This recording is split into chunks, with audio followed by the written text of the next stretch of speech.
are doing great. Done, guys! Yay! Last one, guys. Done.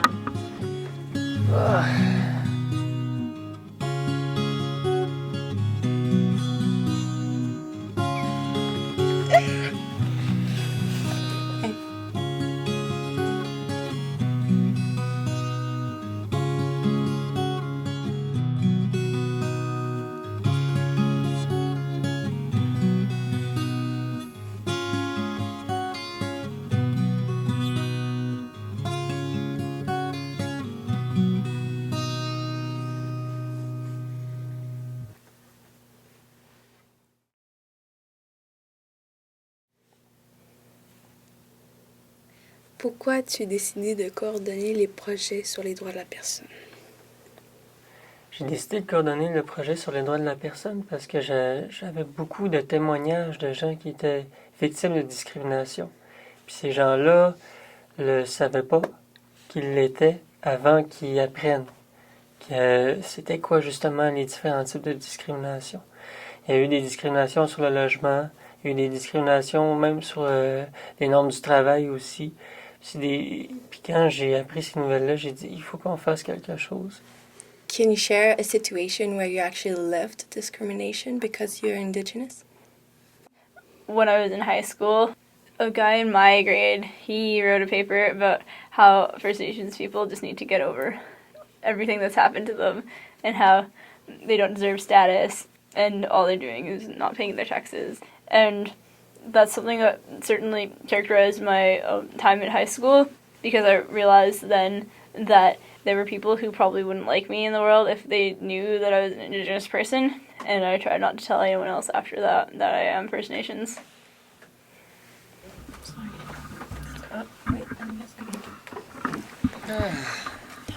Qu'est-ce qui t'a intéressé à participer au projet sur les droits de la personne?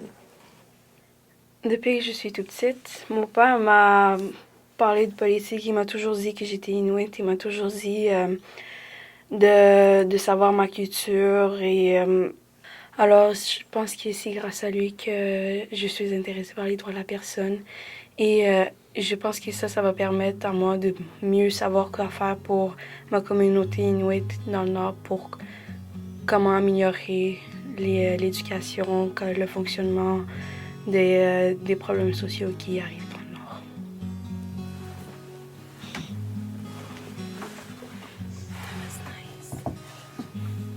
Where were you born and what's your family history? I was born in Detroit, Michigan. My dad his family's from Virginia, and they are of mixed African American and Pamunkey descent. My grandmother's family were descendants of slaves owned by the Pamunkey, and they were disenrolled from the tribe about 120 years ago. So that's something that's a part of my struggle for human rights, is the recognition of different struggles, even of those not widely recognized. Done, guys! Yay! Thank you. It's done. Pourquoi c'est important pour toi de t'identifier en tant qu'autochtone? C'est important pour moi de m'identifier en tant qu'autochtone parce que je le vois comme une responsabilité, en fait. Je sentais que si je le dis pas, si je fais semblant, chose que j'ai faite à un moment donné parce que j'avais de la difficulté à vivre dans cette acceptation-là de soi, ben, si je fais ça, c'est comme de dire au gouvernement félicitations, vous avez réussi l'assimilation dans ma famille, parce que chez nous, plus personne s'identifie, plus personne n'a cette fierté d'être qui on nous a mis au monde pour être. What has your experience been with discrimination in Quebec? Je considère que c'est plus dans les villes qui sont près des communautés qu'il y a beaucoup plus de cas de racisme ou de discrimination. C'est même arrivé que des commerces avaient aussi des mesures discriminatoires face aux Premières Nations.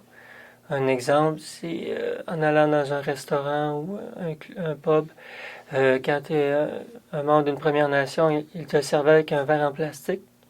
Et si tu étais un citoyen de la ville ou un Québécois, ben tu avais le droit d'avoir un verre en verre. Est-ce que tu considères que la convention qui s'applique dans ta situation fait en sorte qu'il y a une discrimination en fait qui est subie? Puis si oui, laquelle? Oui, parce que il y a une loi qui dit que si tu vis au-dessus de 10 ans en dehors d'une communauté, on perd nos droits, on perd le statut. Et moi, ça va faire bientôt 10 ans cette année. Et c'est pas le nombre d'années en dehors de ma communauté qui dit qui je suis. Et chez moi, on m'a toujours considérée Inuit. On m'a toujours dit que je faisais part de la communauté. Et quand je viens ici à Montréal, il y a du monde qui me disent que vu que ça fait plus d'années que j'habite à Montréal, que je dois me considérer plus montréalaise qu'Inuit. Mais ce n'est pas vrai. Moi, je me considère Inuit. Why is it important for you to identify yourself as Native? I think the history of freedmen in the United States, of descendants of slaves owned by tribes that later disenrolled them, is an important story that doesn't get told enough. And I think that being Indigenous should be inclusive. It should be an inclusive category. And that's why I identify as such, because it's important for me that I'm recognized, my history is recognized, and the history of my ancestors is recognized, no matter who would fight that. Yeah, we're done. Done. What would you like to tell Indigenous youth in Montreal who are experiencing discrimination right now? Je leur dirais de jamais abandonner non plus, pas de perdre d'espoir, parce que c'est sûr que plus ça va, puis plus je trouve que la situation des condamnations s'améliore beaucoup et beaucoup. Il existe plein de moyens pour se défendre. Fait que c'est important pour chaque jeune s'équipe. On est toujours là pour aider les jeunes. Toujours.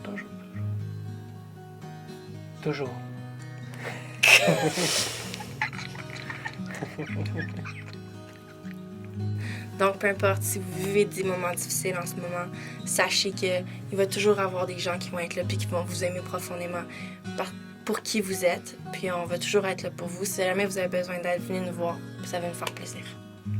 Donc, moi, je veux vraiment vous dire, ayez du plaisir. C'est important aussi. So, have fun. It's really important to have fun. Consider joining Native Montreal's Human Rights Campaign next year.